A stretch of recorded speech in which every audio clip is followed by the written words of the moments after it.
realizado dia 11/7 de 2020, num sábado, tá? A partir das 9 da manhã, se eu não me engano, às 17, tá? Será EAD. Então, eu, professor Ronaldo, professor Herbert, professor Luiz, vai ter o professor Juninho, que vai falar de centro cirúrgico, o Edu vai falar de trauma em pediatria, o Orlando vai falar das incidências, né, das incidências radiológicas em pacientes politraumatizados, o professor Guilherme Alberto, que é coordenador da FAMESP, tá, ele lançou um livro, chegou para mim aqui também, inclusive daqui a pouco eu vou fazer uma livezinha básica tirando o livro aqui, né? E já deu uma lidinha por cima aqui, uma passada por cima muito bom, né? Excelente. Até porque vindo de um mestre, porque ele é mestrado, né? Não esperava coisa pouca, né? Então, é excelente, tá? Então, nós vamos falar aí uma breve introdução sobre o que vai ter lá na palestra, obviamente que lá vai ser um conteúdo muito mais rico, muito mais detalhado, né? E a gente vai estar dando uma breve introdução. Vou colocar aqui para vocês verem. Tá aparecendo aí? Ok? Só me dá um alô se está aparecendo aí a apresentação. Tá aparecendo, quem não Ronaldo. está conseguindo ver, é só clicar lá no Ronaldo Lira que vai aparecer, gente. Tá Tranquilo, beleza. Então vamos lá. Do que se refere à nossa aula, né? Atendimento de pacientes em alta complexidade, no caso aí urgência e emergência, politraumas, né? Pacientes acidentados, tá? Isso não quer dizer que seja um acidente de carro, só de moto, pode ser uma queda que venha a cometer vários traumas também, tá? Aqui, esse curso, quem está realizando, professor Luiz, Clube da Bioimagem, né?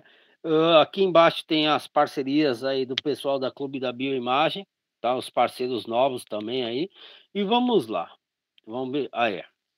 Vamos falar, então, nessa aula dos procedimentos de raio-x em pacientes politraumatizados ou pacientes politraumas, né? Porque vai falar assim, nossa, mas não é simples, não é só chegar lá, passar o paciente para a mesa e fazer o raio-x, não é tão simples assim, né, gente?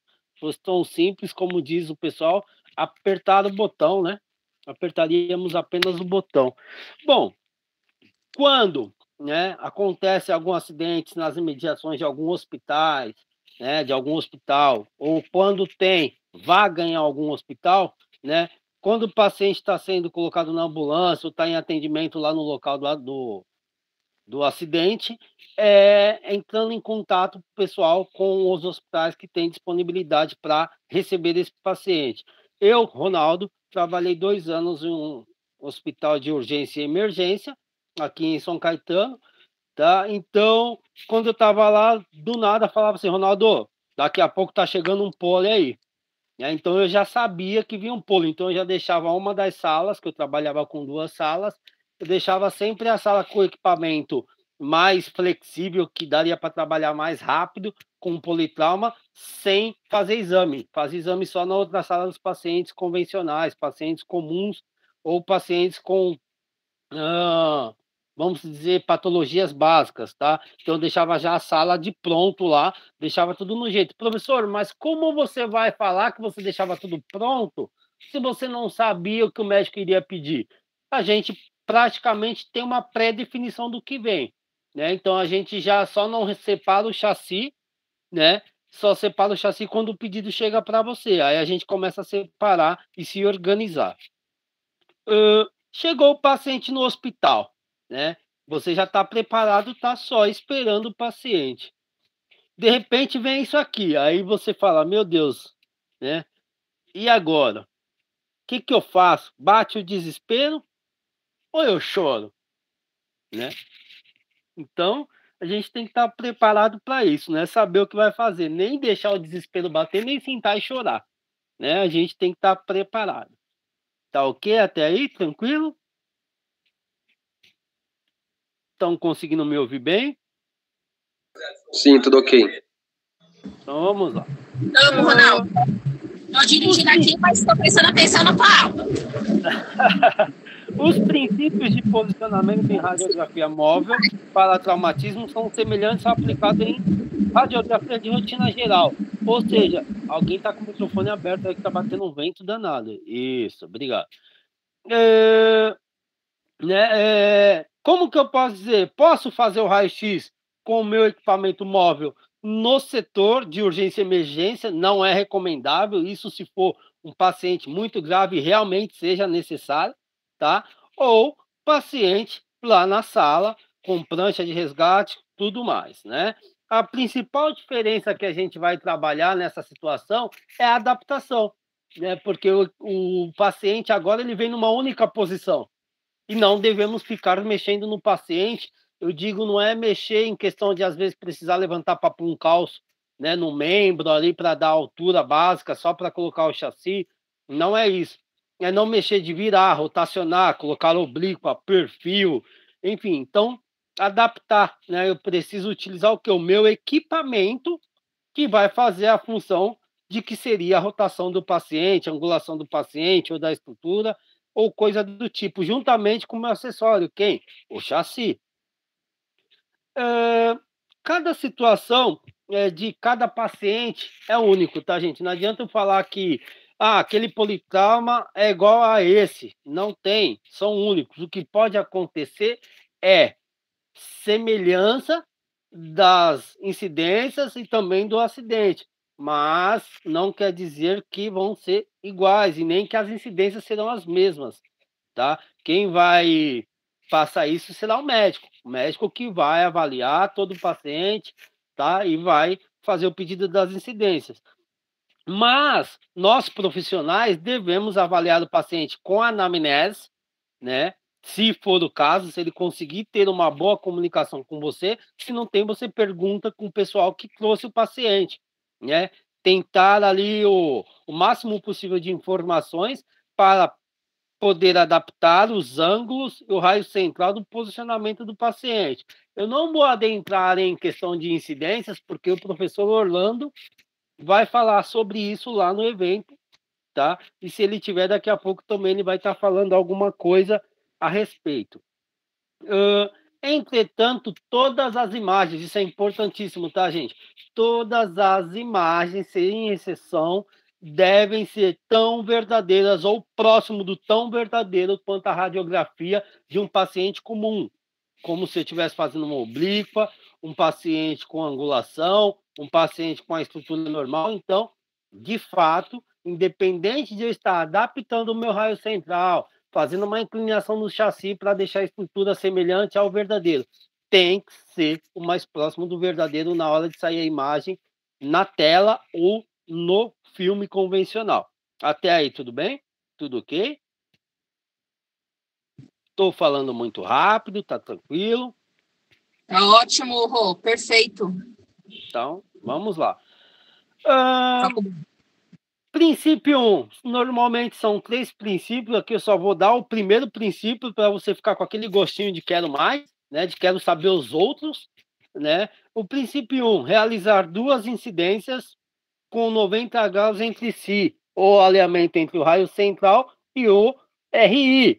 Como assim, professor? Não entendi, né? Então vamos lá. Nós deveremos fazer 2 imagens, sendo ela uma PA ou AP, né? Nesse caso, se for um centro cirúrgico, é PA, porque o tubo está embaixo, tá, gente?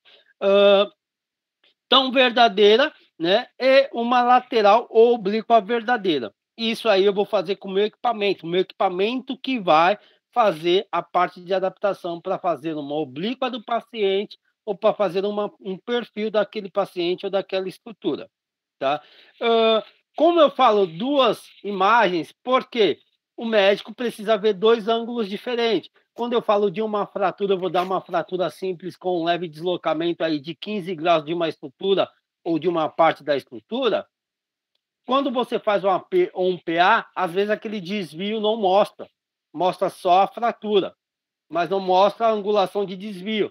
Quando eu faço o perfil, dá para ver que uma parte da estrutura está mais aberta do que a outra parte. E o médico vai fazer uma medida linear ali, ou de angulação, e ele vai ver que tem uma divergência de estrutura de 15, 20 graus. Então, por isso a importância de fazer 2 imagens, tá? Não se contentem em falar assim, só o AP já dá para o médico ver que tem a fratura. O mais leigo vai ver que tem uma fratura, mas no perfil o médico vai conseguir ver o outro lado da história, tá? Ele vai conseguir ver se tem um desvio, ou até mesmo um desvio, um pouco desvio, né? Vou falar assim da estrutura que a gente chama de estrutura estabilizada, né? Ele vai só tentar fazer uma redução fechada, que é colocar no lugar ou alinhar o máximo possível essa estrutura, imobilizar e vai para casa, tá? Ou saber se essa estrutura tem um desvio muito mais do que o necessário ali para ser uma fratura estável, e ele vai ter que realizar uma redução aberta, ou seja, um procedimento cirúrgico, tá? Então, por isso a importância de 2 incidências. Como 90 graus entre si, raio central e RI? Porque o raio central ele vai descer perpendicular em AP, tá? Ou ele pode vir em PA, e o raio e o chassi vai ficar numa horizontal, fazendo a outra parte do ângulo, formando o ângulo reto. O chassi forma uma parte, o raio central forma outra. E o ângulo reto possui 90 graus. Até aí, ok? Tranquilo? Conseguiram entender?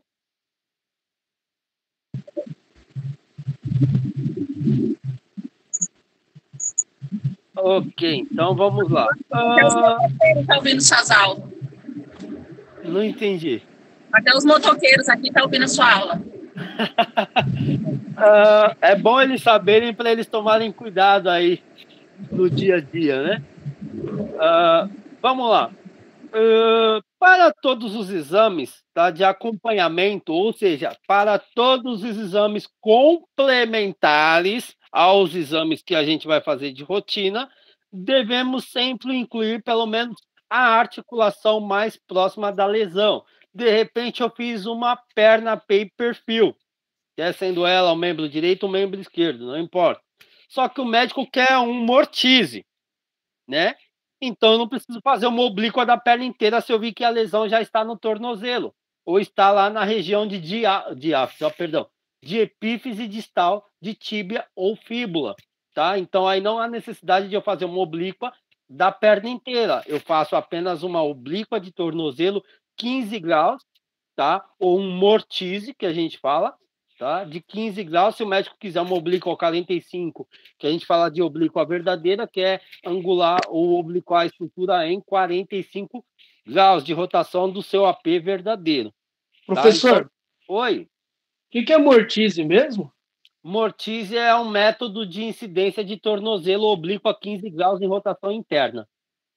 Obrigado. Tá? Por nada. Tá? Então, assim, o médico, às vezes, ele quer um complemento daquelas incidências, né? Se possível realizar, vamos realizar, sempre respeitando as condições, limites do paciente, até porque o paciente é um politraumatizado, né? E detalhe, gente, eu vou dar uma dica para vocês aqui, tá? O politrauma tem que ser feito rápido, tem que ter agilidade, não pode ter pressa. Agilidade e pressa são diferentes. Agilidade é você saber o que está fazendo, planejamento, né? Saber o que está fazendo com aquele planejamento daqueles exames, mas ser ágil na hora de colocar o chassi, tirar o chassi, realizar a técnica, disparar o raio-x, tirar, já colocar outro, ter essa agilidade e não ter a pressa de sair pegando tudo, tentando fazer tudo ao mesmo tempo, porque uma hora dá errado, e se der errado, vai ter que refazer tudo novamente. E aí entra na questão do princípio de Alara de dose de paciente, você também está na sala e a radiação espalhada pega você, tá? Então, tem que ter foco no que está fazendo, tem que ser ágil, porque também se aquele paciente vier a calhar de parar dentro da sua sala, ele pode parar a qualquer lugar, qualquer momento, qualquer hora, mas você vai ter que relatar o porquê que parou, né? Eu não sei se alguém pode me falar aí na questão de forense, na hora do óbito, se tem investigação, se demoraram demais para realizar o procedimento ou não, ou coisas do tipo. Se alguém puder depois falar, eu não sei se entra nesse quesito, mas às vezes você tem que dar uma explicação por que o paciente parou e veio a óbito dentro da sua sala. Demorou, se estava sendo rápido, enfim, né? Eu acho que tem esse questionamento. Eu acho, graças a Deus comigo nunca aconteceu. Então, gente, entenderam aí? Se o médico pedir uma incidência complementar ou de acompanhamento àquelas que já foram realizadas, e se possível realizar, né? Porque tem vezes que o médico pede, mas a possibilidade de realizar às vezes é mínima, é até impossível de realizar dependendo da situação do paciente. Então, às vezes é mais fácil um centro cirúrgico, uma tomografia aí vai para o centro cirúrgico, né? Dependendo da ocasião. Então, o que, que acontece? O ideal é, se der para realizar uma incidência complementar que o médico queira, né? Ou para ter ali também maiores informações possível para o cirurgião, tá? Façam sempre a que está mais próxima da lesão, ok? Inclua a articulação que está mais próxima da lesão. Professor, como eu vou saber? Temos que saber onde é uma fratura, onde é uma estrutura normal, né? Isso é obrigação mínima, eu acho, né, professor Luiz? O professor Luiz falou da aula de anatomia lá. É o básico que a gente precisa saber, o que é anatomia básica, o que é anatomia diferente, ali no caso, uma patologia ou anomalia, tá? Então a gente precisa saber. Aqui eu vejo que tem uma fratura, né? Nessa imagem de fíbula, uma fratura de epífise distal fibular aí, né? Bem perto do maléolo lateral, com posso dizer aqui, para você ver que a tíbia também está deslocada, sentido medialmente ao talos, então tem uma luxação de tíbia da articulação talocrural com uma fratura fibular distal. Tá, gente? Ô, Ronaldo, só uma pergunta. No caso da rotação, nesse caso dessa fratura aí, não haveria a possibilidade de ruptura da poplítea, da artéria? Por isso que aí a gente não rotacionaria, colocaria o aparelho numa diagonal de 15 graus. Ah, entendi. Valeu. Eu faço a adaptação do meu equipamento. Minha estrutura vai continuar em AP. E eu faço uma adaptação do meu equipamento, onde ele vai entrar com raio em uma diagonal de 15 graus e o meu chassi vai estar inclinado também, dando a impressão de uma estrutura que está rotacionada a 15 graus. Mas aí, no caso, para uma segunda imagem, após detectar a fratura, correto? Seria uma terceira, porque a gente faz o AP e o perfil do membro inteiro, né? E a rotina básica. De repente o médico fala, queria ver uma obliquada para ver melhor a articulação, você consegue fazer? Se eu colocar o chassi em uma leve diagonal e angulando o meu raio em 15 graus, a minha máquina em 15 graus, eu consigo fazer uma incidência obliquada. Obviamente que não é a estrutura que está obliquada, é o meu equipamento, mas eu estou adaptando, né? Eu não posso ficar mexendo na estrutura do paciente. Ah, perfeito, obrigado. Deixa eu ver. Eu acho que é só isso. Deixa eu ver. Aqui não é só isso. Acabou não. Professor, mas você tem como falar algo a respeito disso em sala de aula? Eu vou mostrar aqui, gente, o conteúdo, por enquanto, seria só esse, tá? Só para a gente ter um gostinho de quero mais. E aqui eu vou mostrar algumas fotos das minhas aulas presenciais em sala de aula. Eu quero agradecer meus alunos que permitiram eu estar divulgando isso, que eu já perguntei para eles se poderia divulgar. Eles falaram que sim, que não teria problema nenhum, tá? E até porque são minhas aulas, né? Mas como tem outras pessoas envolvendo, eu preciso perguntar, né? Isso aqui, quem fez a imobilização no aluno foi eu mesmo, tá, gente? Eu fiz a imobilização no aluno para simular um paciente politraumatizado, tá? Aqui na mesa com prancha de resgate. Vocês todos estão conseguindo ver as imagens aí? Sim. Sim, tranquilo. Se o José, acho que está presente na aula, na turma dele, o José que foi a cobaia, tá? O José que foi minha cobaia. Inclusive não tem foto dele. Aqui é outra turma, tá? É outro aluno. Eu ia cobrar já, hein? Tá? Então aqui, ó, são aulas minhas, aulas práticas dentro de sala de aula, como o professor Luiz falou, são poucos ou até mesmo desconhece alguns profissionais ou muitos profissionais que dão essa aula prática em sala de aula, né? Professor Luiz, se quiser falar, pode falar, fica à vontade, tá? Eu queria trazer aqui para mostrar que realmente eu passo isso em sala de aula, tanto a teoria como a prática, e ensino alguns macetes também, né? Então, assim, se o aluno chegar no estágio e falar assim, eu não vi isso. Então, o pessoal, graças a Deus, dos hospitais que têm convênio com o colégio, sabe das minhas aulas, então ele sabe que o aluno vai estar mentindo ou que o aluno não aprendeu ou não teve interesse. Aqui o slidezinho do folder do evento, tá? Quem ainda não se inscreveu, dá tempo ainda, né? Então, o evento vai ser dia 11/7, das 8 às 17, né? Eu falei das 9, das 8 às 17. O investimento é só R$30, tá?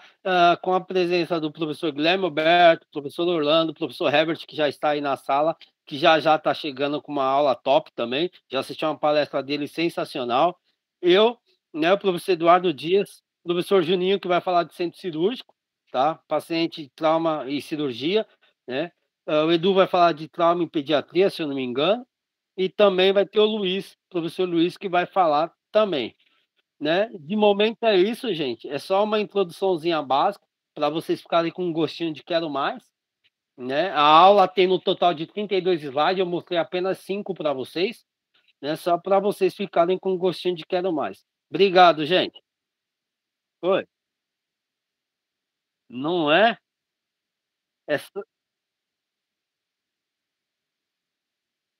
O Orlando tá de plantão, né?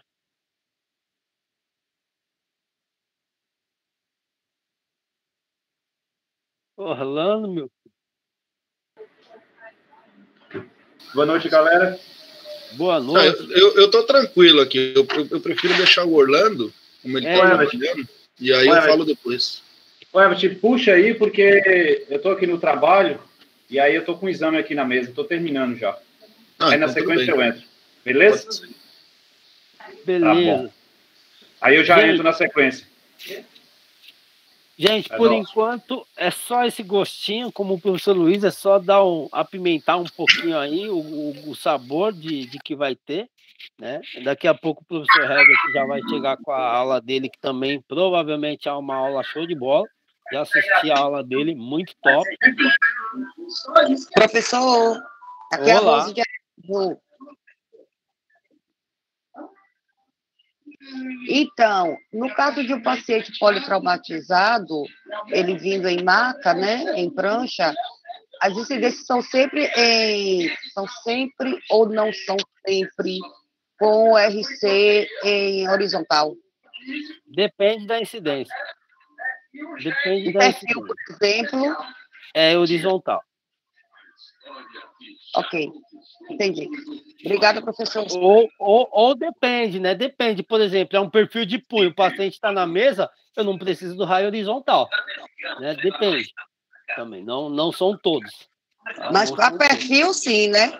Não, um perfil de punho, se o paciente está na mesa, eu consigo pegar o punho dele, já está aqui, ó, em cima, só coloco o chassi de baixo e faço um perfil. Entendi. No caso de coluna, de costelas, né? Aí seria os raios horizontais, né? Sim.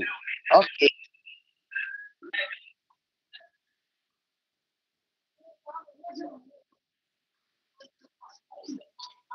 Isso. Mais próxima do verdadeiro. E mais próximo do verdadeiro. O que não pode é fazer com pressa e tacar qualquer coisa lá e não dá certo. Entendo. Eu entendo assim, mais ou menos assim, eu faço uma analogia como um raio-x de leito, né? Que a gente não tem muita estrutura, muita coisa, né? Mas depende. O leito ainda você coloca o chassi embaixo do paciente, levanta o paciente, mas o politrauma você não consegue fazer isso.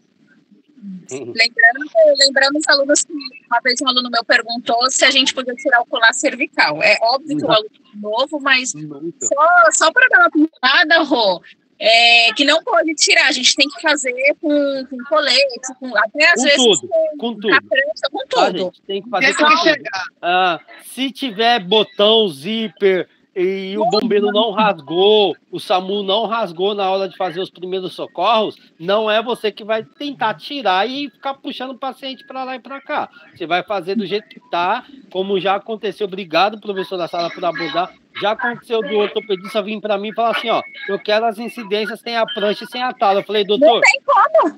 Fique à vontade, se o senhor assumir a responsabilidade, o senhor fique à vontade para remover. Ele chamou a menina da imobilização, ele assinou um termo, carimbou e ele ficou responsável por tirar o paciente da maca e tirar as salas do paciente. Mas aí a gente melhora a técnica, né, professor?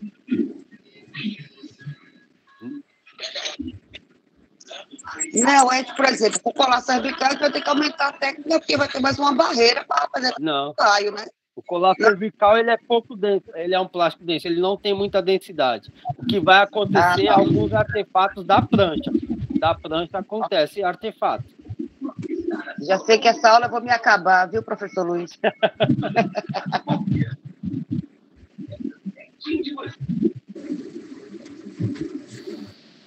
Beleza. Deixa eu me apresentar aqui para o pessoal. Primeira vez que eu estou palestrando aqui fora de São Paulo. Deixa eu agradecer primeiro o Luiz pelo convite. O pessoal do Clube da Bioimagem pelo convite de eu estar mostrando o meu trabalho para vocês. Meu nome é Evert, tá? Eu sou professor aqui de São Paulo, sou técnico, sou tecnólogo, tenho algumas especializações voltadas à área de trauma, pelo próprio hospital que eu atuo há mais de 10 anos, na verdade. Né? Tenho especialização em radioterapia, mas eu não atuo na radioterapia. Tenho especialização em forense, anatomia e algumas especializações aí. Eu estou na área tem 10 anos já, né? Sou professor há mais ou menos 6 anos aí, já fui coordenador de curso do Instituto aqui de São Paulo. Hoje eu atuo numa unidade de Santo André. Eu vi que tem pessoal de Santo André, deve conhecer a escola lá. Eu sou professor da Escola Salute. Então você trabalha com a professora que trabalha comigo, a Aline. Eu sou recém lá, cheguei agora. Né, então eu estou conhecendo o pessoal lá ainda. Então, o microfone está aberto, aí, por favor. É o da Sara, eu já pedi para ela desligar aqui. Ai, desculpa. Então, eu sou recém-chegado lá, não conheço o pessoal agora, e as aulas lá estão online, então eu ainda não conheci ninguém pessoalmente. Mas provavelmente vou conhecer sim, Ronaldo. Bom, a ideia aqui, pessoal, é mostrar para vocês, já que a palestra é sobre trauma, e é bem interessante aí, que quando se fala de trauma, uma das situações mais importantes é a cabeça do paciente. A proposta que eu tenho aqui para mostrar para vocês não é a análise de traumatismos de crânio encefálico por raio-x, mas sim um diagnóstico que deve ser usado tanto pelo técnico na sala de exame, porque o paciente na sala de exame, ele é responsabilidade sua. A partir do momento que ele entra de um trauma e ele sai com outro tipo de trauma, ou pior do que ele entrou, a responsabilidade é toda nossa. Então, a minha proposta é mostrar para vocês uma análise clínica, tá? Sobre a situação traumática de um paciente. E é importante também porque para dentro da nossa casa, para quem é mãe, aí tem criança dentro de casa, ou idosos, ou para nós mesmos, quando bate a cabeça, entender o que acontece conosco quando nós temos esse tipo de acidente. Eu vou compartilhar então a minha tela com vocês, tá? Eu vou ser breve, até porque o Luiz falou que é só para dar um melzinho aí, depois na palestra a gente vai abordar um negócio mais expansoso e ter uma assiduidade melhor do que eu quero passar para vocês. Eu vou compartilhar, eu só vou precisar de um auxílio, porque eu não vou enxergar mais aí a tela. Tá, peraí então.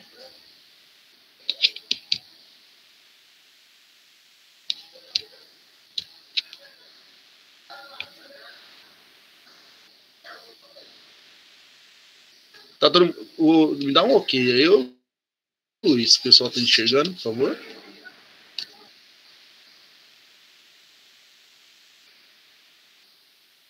Beleza. Então, tá aparecendo neurotrauma, é isso? Beleza, agora tá vendo, né? Isso. Beleza, ótimo. Então, assim, galera, trauma. Tem duas coisas, e é bem confusa da galera entender, que dentro de um trauma, voltado à situação da cabeça, há duas situações importantes que podem acontecer. E quando a gente tem uma convulsão, né, ou a gente entra num processo epilético, eu não vou explicar isso para vocês agora, até que é para deixar para você ser explicado no dia da palestra em real lá. Mas são coisas que, dentro de um trauma de crânio, ela acontece de modo simultâneo, e quando a gente fala de convulsão, é algo diferente de quando a gente fala de epilepsia. E eu posso falar para vocês que num trauma de crânio, o paciente ele pode apresentar duas situações importantes. Ele pode apresentar uma convulsão e ele pode apresentar um estado epilético. É interessante quando a gente fala disso, porque convulsão e epilepsia, ela parece ser coisas iguais, mas são coisas bem distintas. A gente tem uma ideia de que convulsão e epilepsia parece ser parecido por conta do tremor que dá com o paciente e tal, após ele bater a cabeça, ou um estado febril elevado nas crianças acima de 41 graus. Então, mas a grande realidade é que são coisas distintas. E quando a gente analisa um paciente de traumatismo de crânio encefálico, onde ele tem uma convulsão, o tratamento dele é diferente quando o paciente ele é epilético. Então, no dia da palestra, eu mostro para vocês com uma clareza melhor como que funciona essa análise aí. E aí, assim, existe uma coisa importante que são assim, um trauma. Eu preciso identificar sinais de alterações significativas no meu paciente. Isso aqui vale também para dentro da nossa casa. Porque quando a gente bate a cabeça, a gente entra numa situação chamada de microtrauma. Qualquer lesão ou pancada que você tome na sua cabeça, por menor que seja aquele cascudo que você toma na cabeça, que você está brincando na rua, naquelas brincadeiras de moleque, isso tem um nome chamado de microtrauma. O microtrauma ele pode se evoluir para um grande trauma. O que vai variar são as consequências mostradas para que eu possa me analisar e sim ao médico. Quando a gente tem um trauma significativo, eu apresento acima de 3 sintomas para estar caracterizando que eu tenho realmente um trauma de cabeça. A menos que isso, eu tenho uma pequena lesão, posso ser apenas superficial na estrutura óssea, ou não, tá? Ou pode ser epitelial, vai variar. Quando eu apresento alterações significativas, por exemplo, alteração da consciência, sonolência, cefaleia, tontura, irritabilidade, desorientação de espaço, ausência da sensibilidade, quando eu apresento epitáxia, ou quando eu tenho uma alteração significativa das minhas pupilas, que são as anisocória, aí sim eu levo uma lesão, um conceito de que, além de eu ter sofrido uma pancada na estrutura óssea, eu posso estar tendo algum dano no meu encéfalo. Nós fazemos essa análise num paciente quando ele adentra da sala de emergência e ele me apresenta as seguintes situações. Ele não precisa me apresentar todas, mas acima de 3 já caracteriza que ele tem um trauma de cabeça. E isso também já é válido para eu ter uma sequência de qual é o melhor método de exame que eu possa estudar para saber onde está o trauma de um paciente. Porque, ao que se pensa, todo trauma, o paciente deve correr para um raio-x. Mas antes desse paciente ir para o raio-x, ele passa por uma análise de traumatismo de crânio encefálico. Qualquer hospital tem um processo de emergência com análise de crânio, que é o que nós chamamos de sinais significativos para análise de trauma, ou outros hospitais denominam por escala de Glasgow. Independentemente se esse paciente caiu ou se esse paciente sofreu um acidente de moto versus carro, carro versus carro, carro versus ônibus, é indiferente. Ele vai sempre passar por essa análise. Já que ele é um trauma, eu tenho que ter a noção que ele pode ter batido a cabeça ou não. Da cabeça para baixo, as lesões de coluna e membro superior e inferior, aí vai ser acarretado com os exames de imagem. Mas para que eu possa mandar esse paciente para o raio-x, eu preciso entender que se ele me apresenta sinais significativos desse tipo de trauma, qual que é o melhor método de exame para estudar o paciente? Raio-x, tomo ressonância. Então nem tudo que se pensa a gente vai trabalhar com trauma para o raio-x, mas vamos levar ele para uma tomografia de emergência ou para uma ressonância de emergência.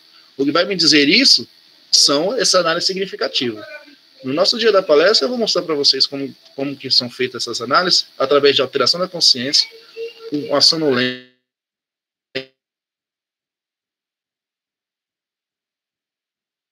uma cefaleia de dores são totalmente diferentes.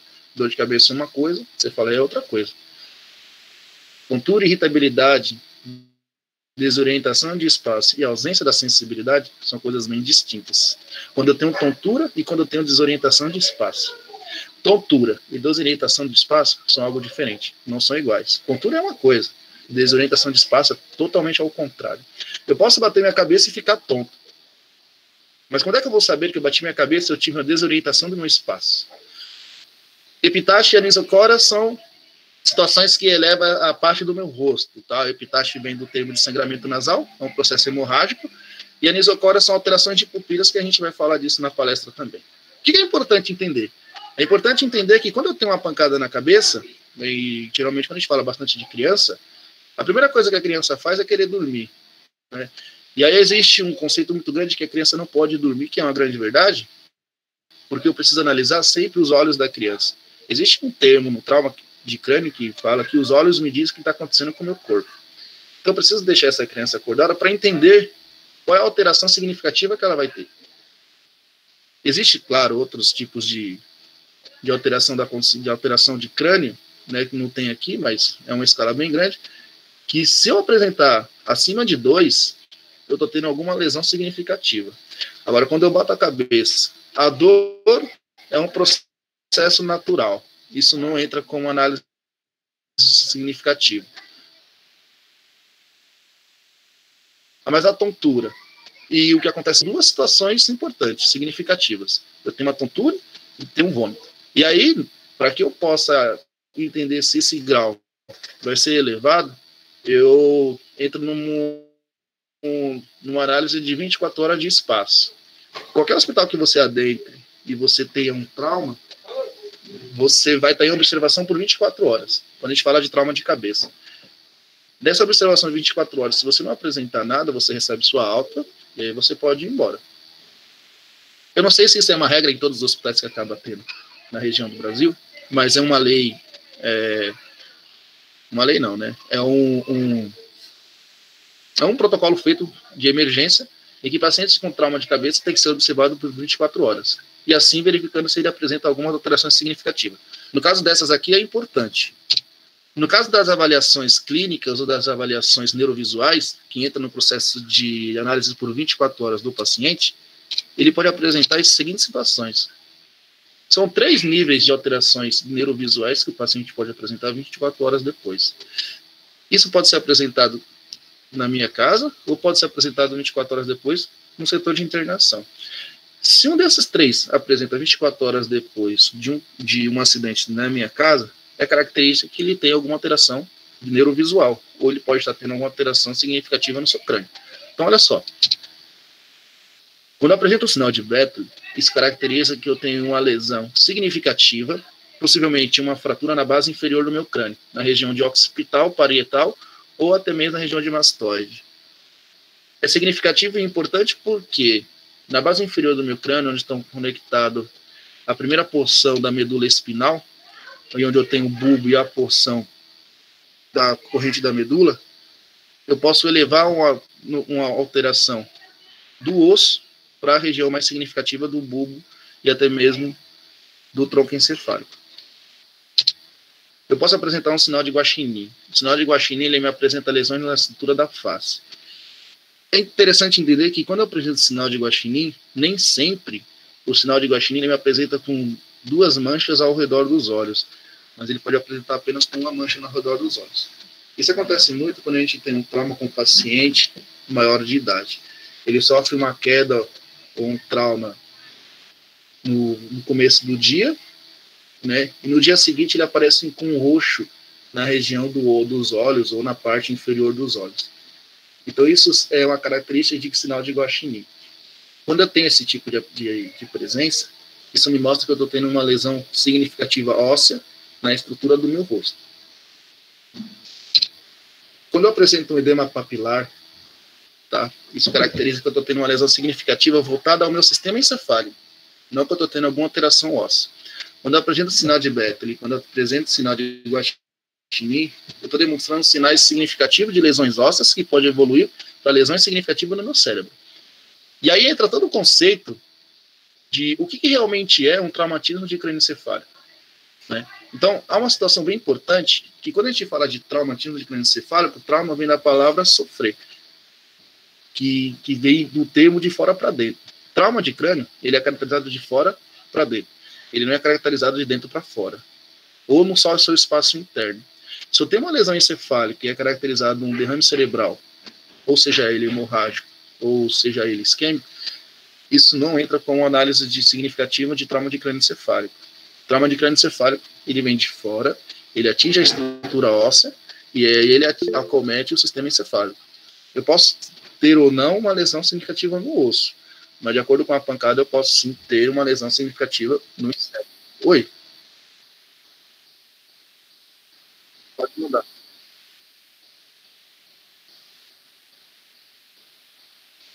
Na de beta, a mancha vermelha não, porque vai variar da cor que está chegando para vocês, mas é um sinal roxo, tá? É uma característica de edema, né? Então o edema, como ele perde a sensibilidade do tecido, né? Então é muito comum que o tecido ele fique mais escuro, até mesmo pela falta da circulação sanguínea e a baixa de oxigenação do tecido.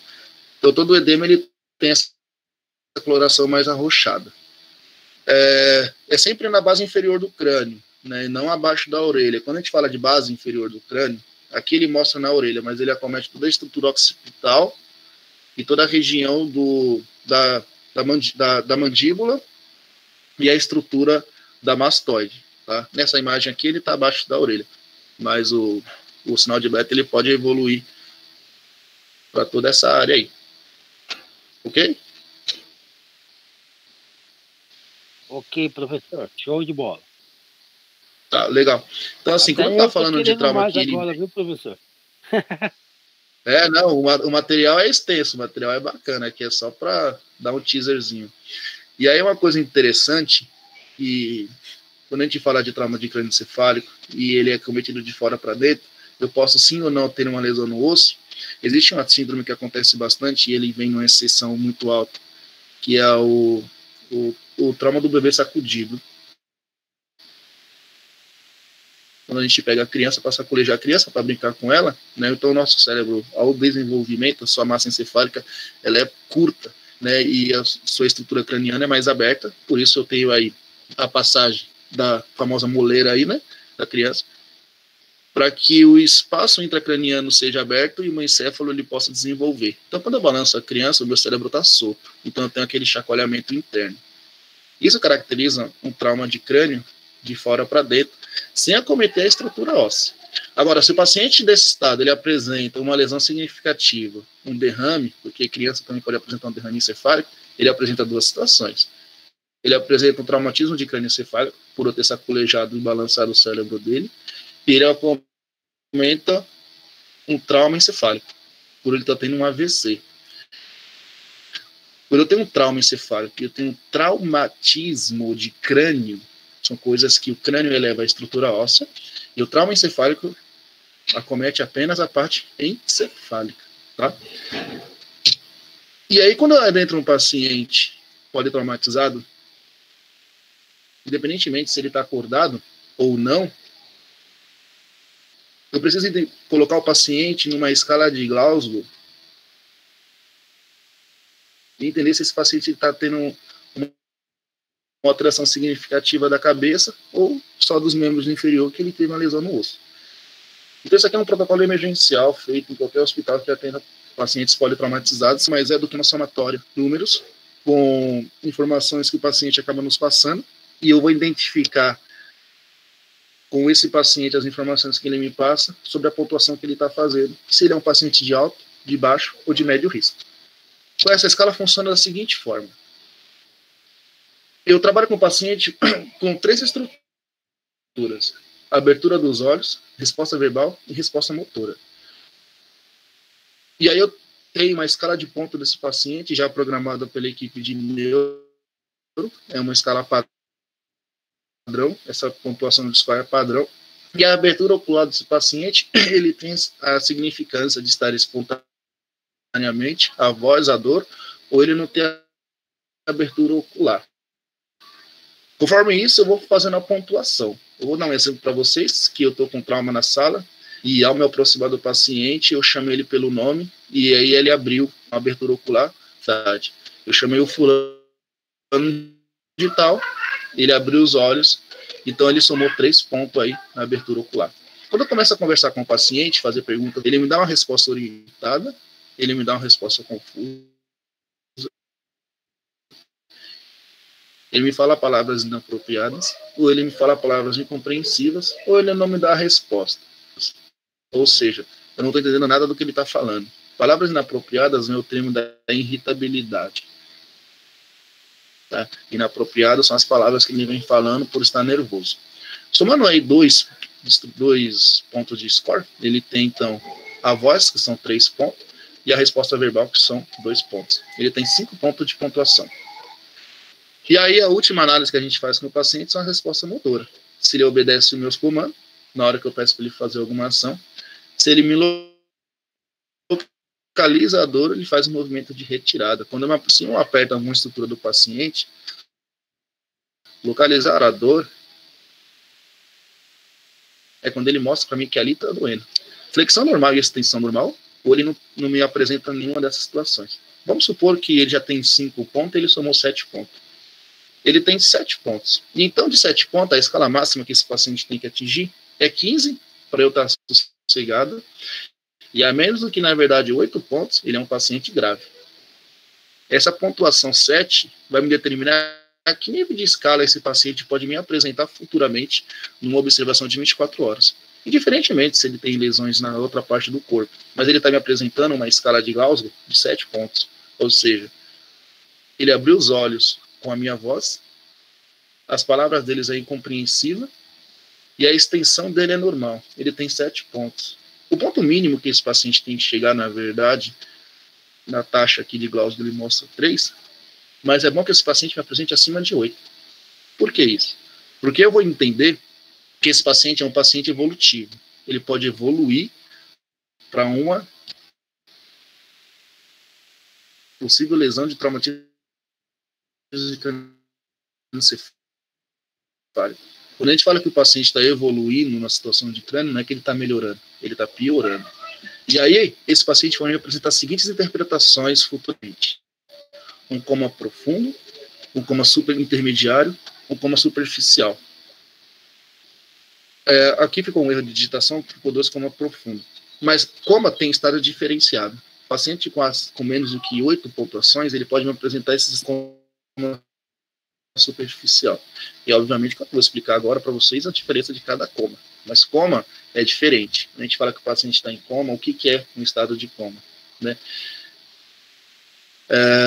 Um coma ainda que eu não coloquei aqui, e eu fiquei de colocar, que é a indução do coma, né?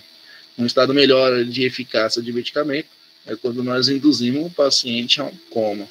Então a gente vai trabalhar, na verdade, com 4 situações de comas importantes: coma profundo, indução do coma, coma intermediário. Ele pode me evoluir para esses estados de coma.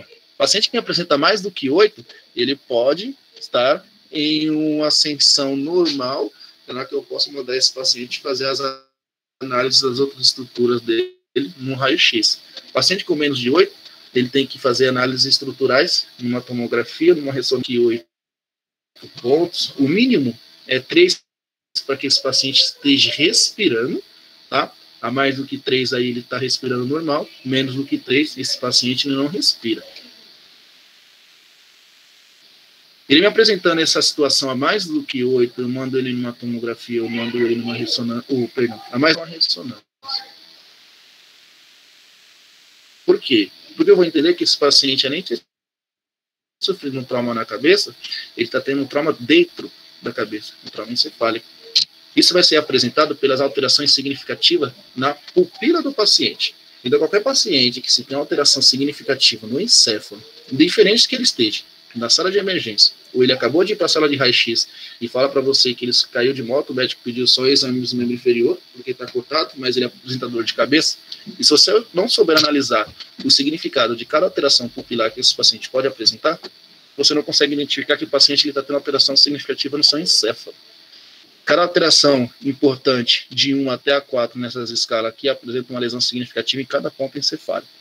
Se eu tenho um paciente com menos de 8 na escala de Glasgow, obviamente, esse paciente vai apresentar alguma alteração neurosignificativa dessas pupilas aqui. No dia da nossa palestra, eu vou mostrar para vocês o que cada alteração pupilar significa e aonde é o ponto de acometimento que esse paciente pode estar tendo. Mas uma coisa importante é que, quando a gente fala da número 2, que é a dilatação natural da pupila, ela tem um nome específico, Todo paciente que apresentou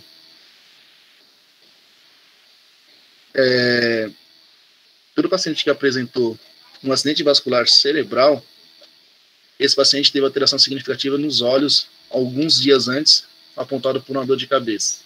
Ou até mesmo no dia ele tem uma alteração significativa. No termo médico, existe uma coisa importante que se fala, que quando você acorda, a primeira coisa que você deve fazer é olhar os seus olhos no espelho.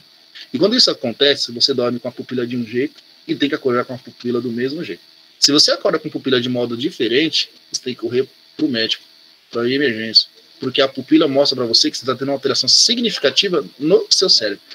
Por isso que eu falei para vocês no início que quando eu tenho trauma de criança, é importante que a criança ela não durma, eu preciso entender qual é o trauma significativo que essa criança pode me apresentar, além do choro, que é a irritabilidade, e os olhos vão me identificar se essa criança tem uma alteração significativa no encéfalo. Por isso que na ambulância, quando está sendo transportado um trauma, esse paciente também não deve estar dormindo, porque eu preciso analisar sempre a pupila desse paciente aí. Com isso, né, análise de pupila, o paciente ele pode me apresentar alguma lesão significativa no meu cérebro, e os métodos rápidos de tratamentos que são colocados no paciente para tirar qualquer tipo de inchaço ou edema que esse paciente possa apresentar são os tratamentos de DVE, DVP e DVA,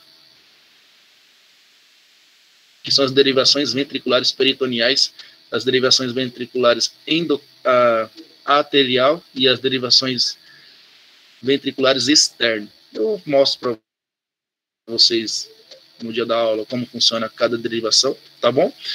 E uma análise agravado, e esse paciente me apresenta aí o que é conhecido bastante na equipe aí de emergência pelo sinal de Lázaro,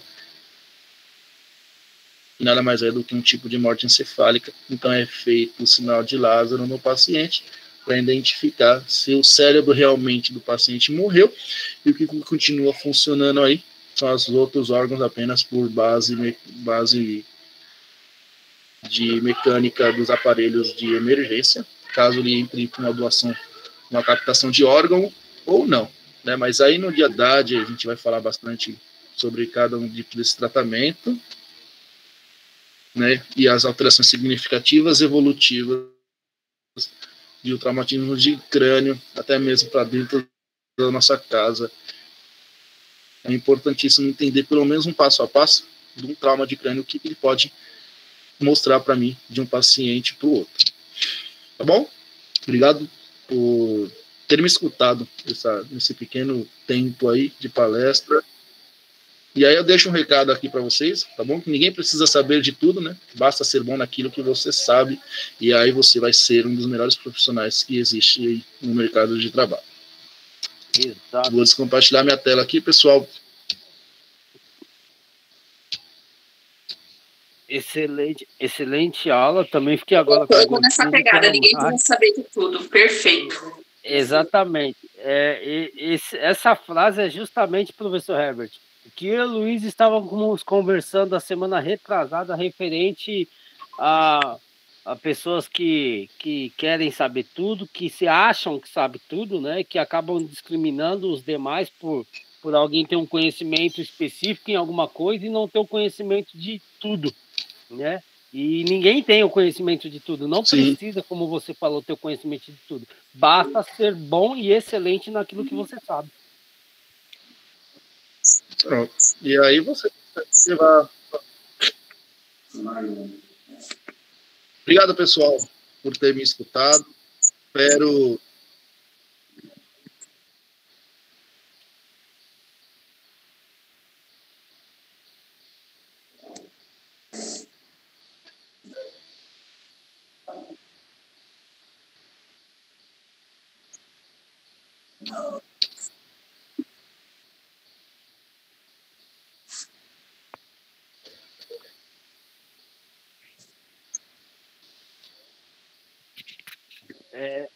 Eu acho que a primeira foi presencial. A primeira vez foi presencialmente, mas faz um tempinho. O professor Herbert, lá onde eu trabalho, onde eu trabalhava no caso, realmente, isso que o professor falou na aula, gente, é um protocolo do hospital, O paciente não vai vir para o X fazer o que eu estava explicando para vocês, simplesmente porque ele teve um trauma e do nada já trouxeram ele para o X. Obviamente que não. Né? Obviamente que ele vai passar por uma triagem, por uma avaliação neurológica, né? Vai passar numa avaliação clínica emergencial ortopédica, para depois, se for o caso, o paciente está bem, está ok, não tem risco grave, nem mediano, é um risco leve, aí vai lá para o raio-x. Caso contrário, é isso aí que o professor falou, gente. Primeiro tem sempre uma avaliação, tá? Pelo amor de Deus. Não acho que o paciente já entra com a ambulância lá dentro do raio-x, não.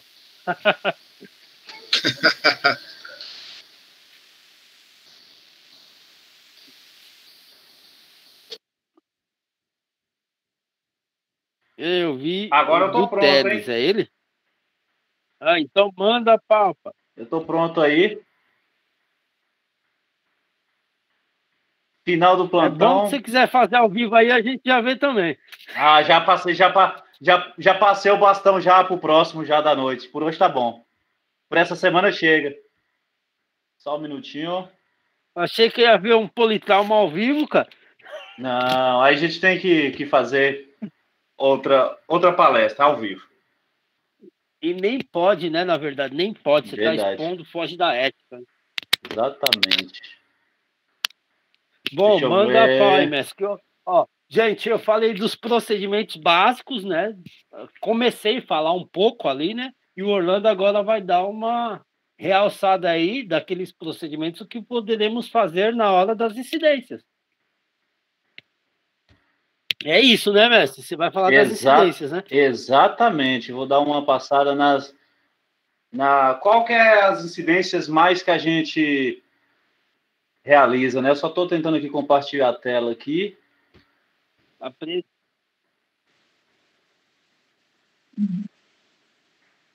Você é louco? Falei só 4 Enquanto o professor ele compartilha, lembrando da nossa live que vai ter, viu, com o Rodrigo, que é um grande líder, e já começou já, obviamente, vamos esperar terminar aqui a aula, e assim que terminar, vocês correrem para lá, viu, gente?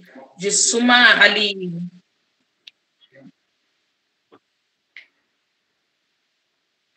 Ele já começou, ó, vocês estão ouvindo? Ele já começou. Eu vou precisar sair, mas essa aula já foi escrita e a gente fica lá, tá bom? Obrigado, Sara. Beijo. Professor, eu vejo o senhor na aula, viu? Professor Orlando, pode deixar. Ótimo, ótimo. Beijo. Tchau, tchau. Olá, gente, boa noite. Ouvindo bem? Boa noite. É um prazer enorme poder estar aqui com vocês, compartilhar um pouco aí da minha história, os conhecimentos que a gente tem, né? Luiz, Ronaldo, Everett, grande amigo de faculdade, até mesmo de trabalharmos junto, né? Eu vou fazer diferente de todos vocês, eu não vou compartilhar a minha tela mostrando meu conteúdo, surpresa, né? Uma surpresinha para vocês aí. Desculpa, mas a gente... diferente. Tem que ser diferente, né? Mas a gente vai falar um pouquinho aqui sobre as incidências, mas antes de falar das incidências, eu vou me apresentar primeiro, né? Para quem não me conhece aí, meu nome é Orlando Ferraz, sou técnico e tecnólogo em radiologia, 10 anos aí no mercado, trabalhando com raio-x e tomografia. Também sou pós-graduado em diagnóstico por imagem com ênfase em paciente oncológico pelo ICESP, né?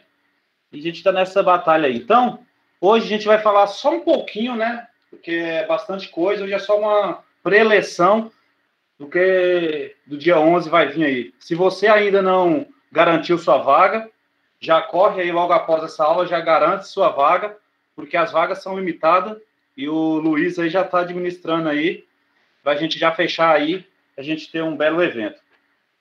Antes de gente começar a falar de incidência, a gente tem que falar primeiro o que é um politrauma, né?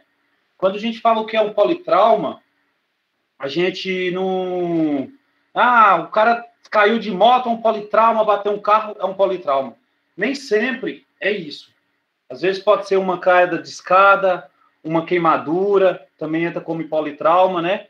Então, na verdade, o que são politraumas?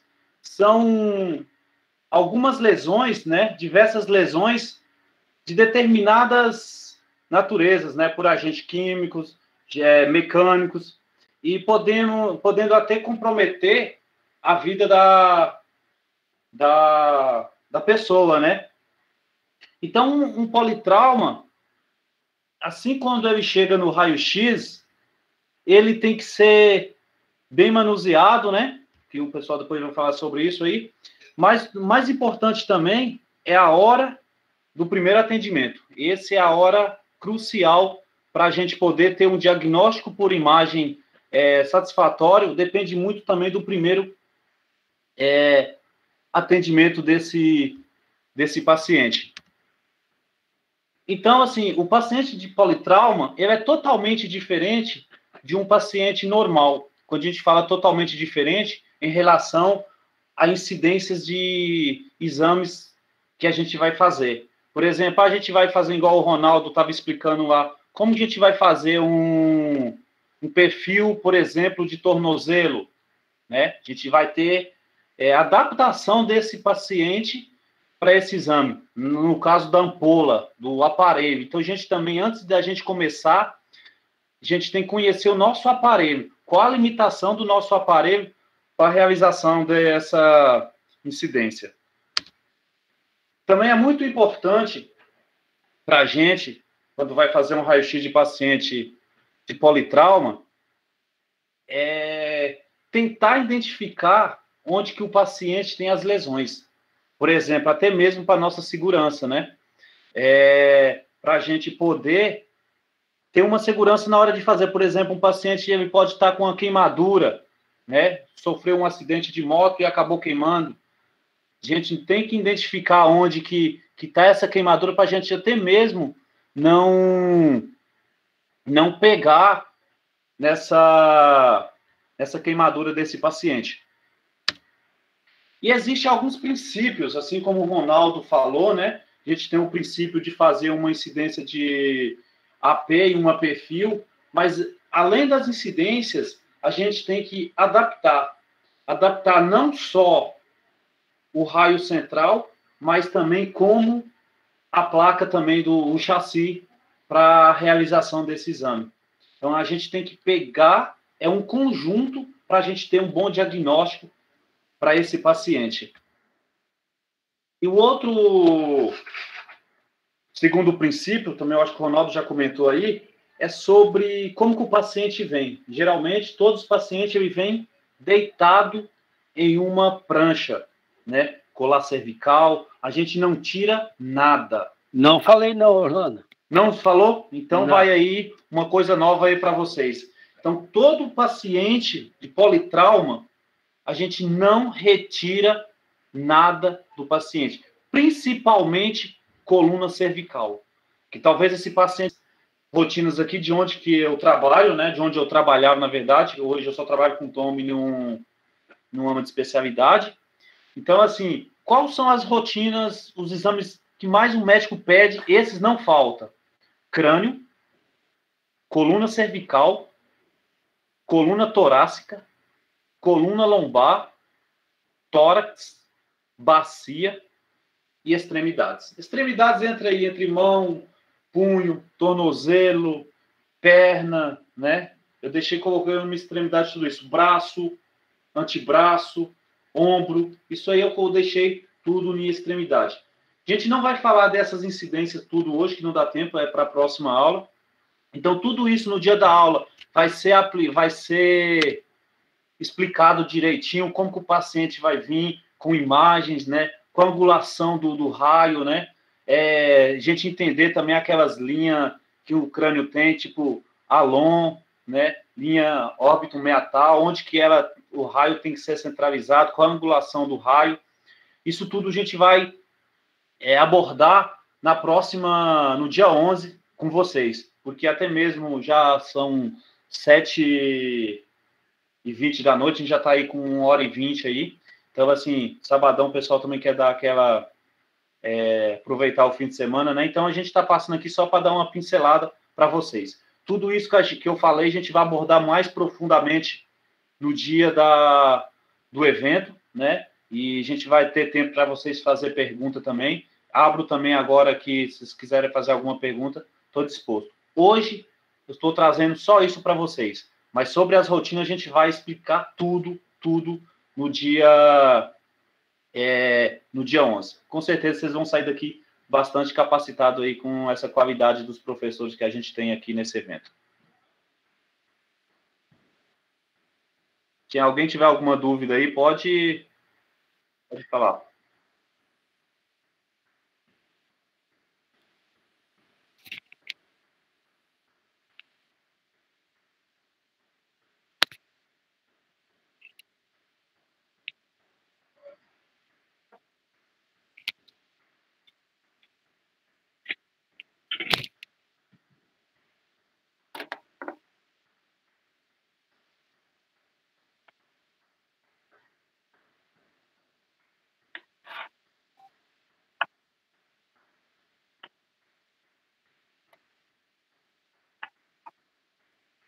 É,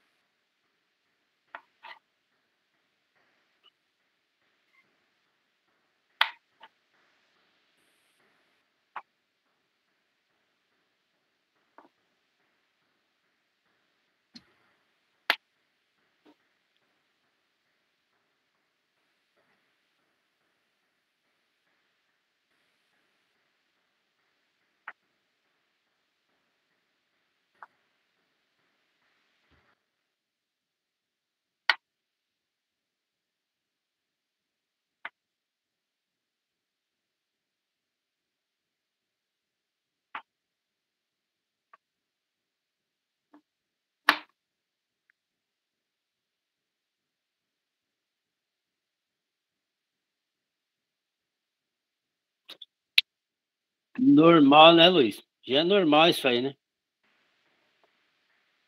Se não... Exatamente. Se não acontecer isso, não é ao vivo, né? O Luiz tem alguns alunos para entrar na sala aí. Pede para o mediador, só ver.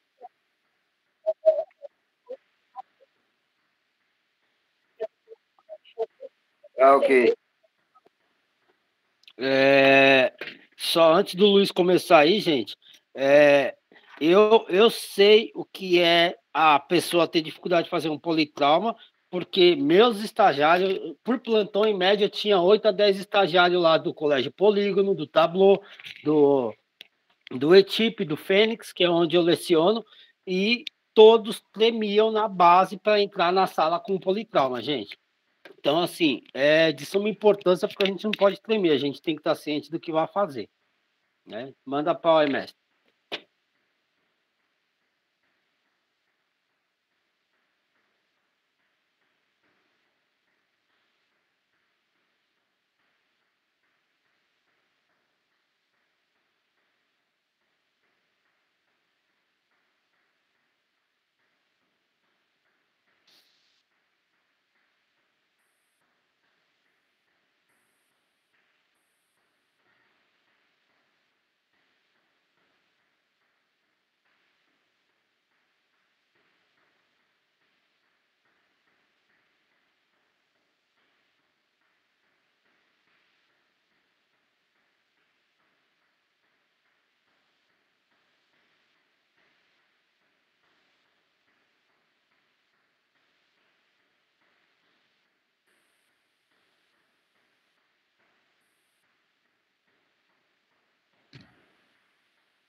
Sim, ok. Sim, excelente. Taca, taca-lhe pau. Não.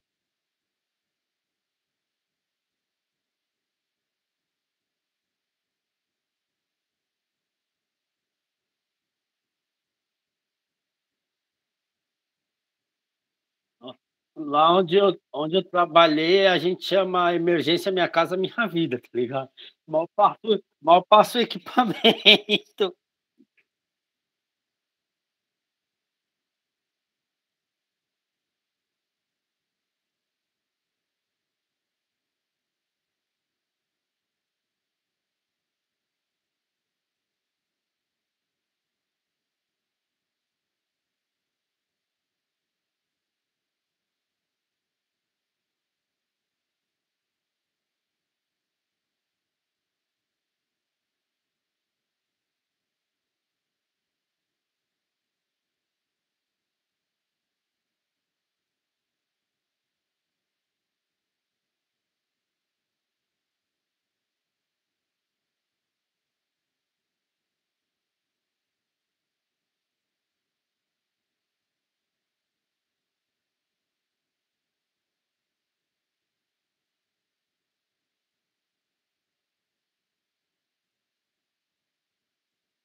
É, nem teve lesão aí, que isso.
Eu vou falar de redução aberta e fechada, não fala não.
Na verdade, eu nem tem na aula, mas eu vou citar, com certeza.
Hoje eu não vou sortear, porque assim, o que que aconteceu?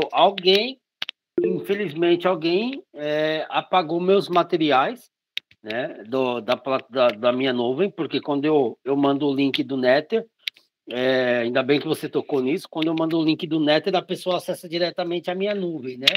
E aí eu acho que a pessoa acabou, alguém, não sei se não vou falar que foi por maldade ou não, mas acabou removendo os arquivos geral, quase todos os meus arquivos de patologia, de medicina nuclear, de anatomia, de fisiologia. Então, infelizmente, eu vou dar uma brecada aí para ver se eu consigo resgatar meus arquivos, porque eu não sei onde está. Não, mas ali não é quase nada, pai. Ali não é quase nada. É muita coisa mesmo que conseguiram deletar, infelizmente.